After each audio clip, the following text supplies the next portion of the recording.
La joie des partisans d'Emmerson Mnangagwa dans les rues d'Harare. Les résultats définitifs sont tombés. L'ancien bras droit de Robert Mugabe a été élu président du Zimbabwe dès le premier tour.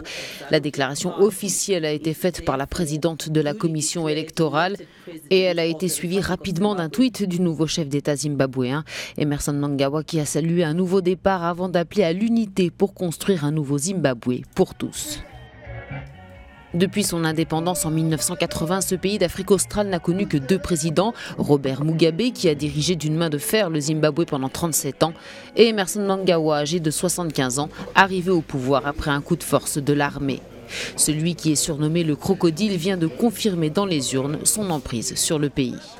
Mais il va devoir compter avec une très forte opposition qui a immédiatement rejeté cette victoire, annonçant qu'elle allait saisir la justice.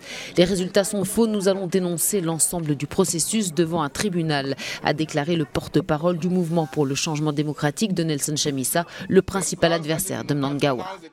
Nous n'avons pas eu la possibilité de vérifier les résultats qui ont été annoncés. Il s'agit donc pour nous de faux résultats.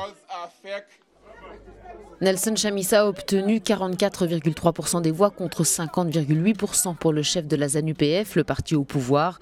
Pendant la campagne électorale, l'opposition n'a cessé de dénoncer l'impartialité et le manque de transparence, selon elle, de la commission électorale.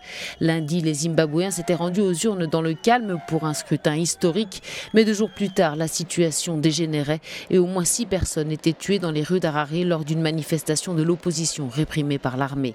La situation reste très tendue aux Zimbabwe, le gouvernement a prévenu, il ne tolérera aucune contestation.